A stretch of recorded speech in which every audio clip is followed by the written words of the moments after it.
კაცისა და სულისა წმინდისა ჩვენთან არის ღმერთი. ღმერთმა გაგვოცხოთ. საინტერესო სახარება არის თავისი კონტექსტი დღევანდელი ჩვენი.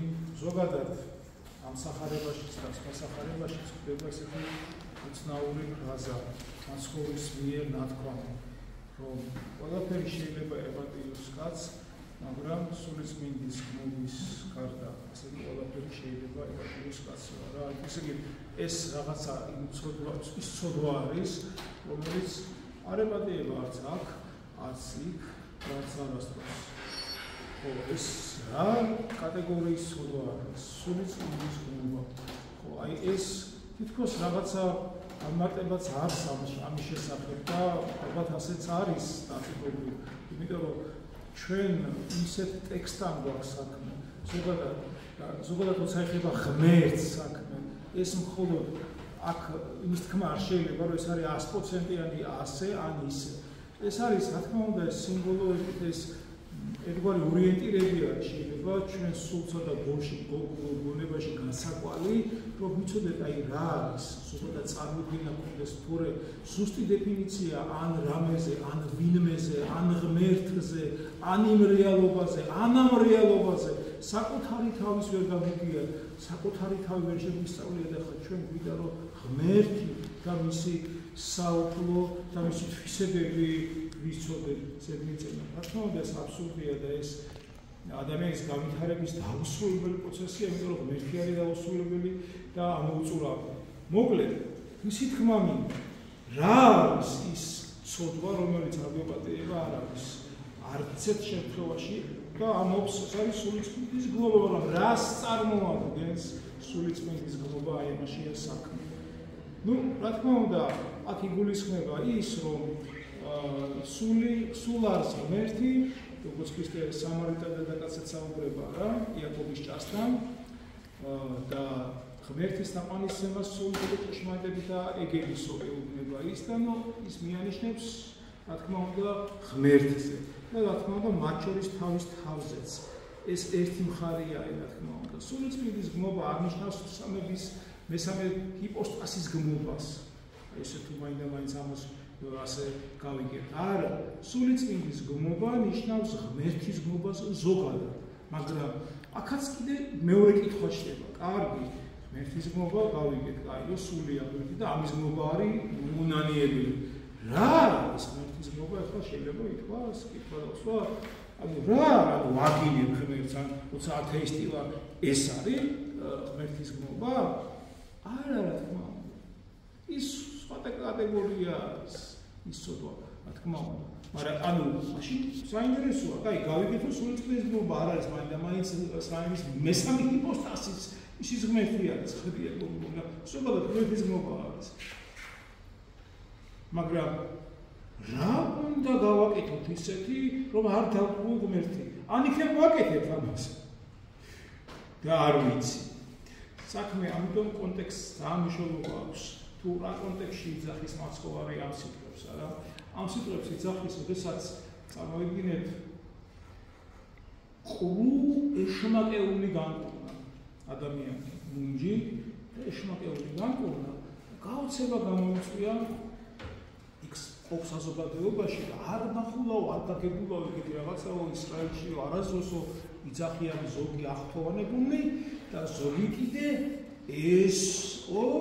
ესო ბელზებულის ძალით აკეთებს ამას, ანუ ეშმაკების ძალით განასხამს.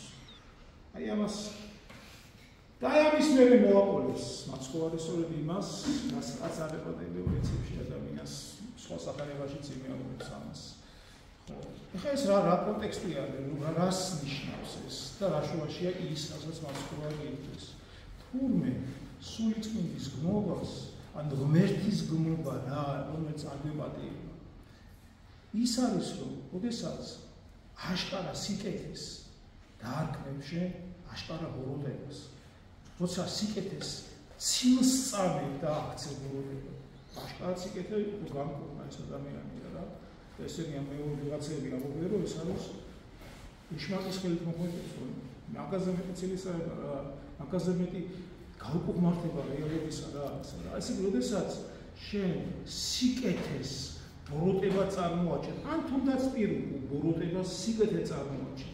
ეს ყოფილა თუნდაც სულიწმიდის გმობა. დიახ, იმიტომ რომ ამ ქმედებაზე თქვა მას ხო ამას რა. რომ ეს არის, რომელიც არ გვეპატიება ეს აი ეხა რაღაცა შეიძლება თქვას, არის სიკეთე. ხო. ის არის, რაც არ გვაწყობს. ზოგადად. ყველამ ძალიან კარგად ვიცით, ჩვენ კი არა ამაზონის ჯუნგლებში პირველყოფილ თემოწყობილებაში მყოფი ადამიანების საზოგადოება მიციან თუ რას წარმოადგენს კარგი და რას წარმოადგენს ცუდი ზოგადად. ყველამ მიცით ადამიანმა დედამიწას დაბადებული ბუნებითი ჯგუფიდან გამომდინარე. როდესაც სიკეთეს შენ ბოროტება წარმოაჩენ და ამაზე არ ჩერდები და კვლავ ამის რეკლამირებას, ამის პროპაგანდირებას აგრძელებ, მე აი ამ ბოროტებას, რომელიც სიკეთეს შეფუთავა რა, ეს სულიწმიდის გმობაა. ამას დაარქვა ქრისტეს. ეს ისეთი შეურაცხყოფა არის და დამხობა და აღრევა არის ზეცისა და ქვესკნელისა, აქვე 1 თუ 10 თუ რაღაც ადამიანების ხელ, რომ ეს გინდა გააზრებული იყოს, გინდა ვერ იმართებს, ვერავითარ თუმცა არ ვიცოდი.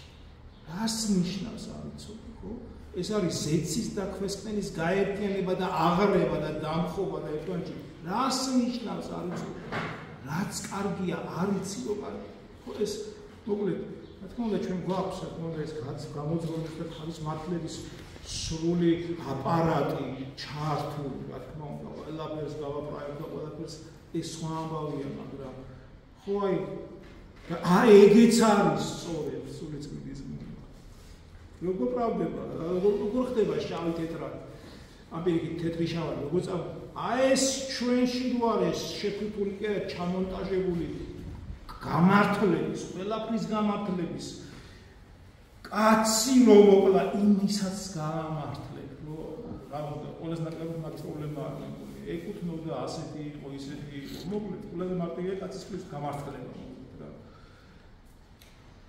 აი ეს არის, რომ ყველაფრის გამართლება შეგვიძლია.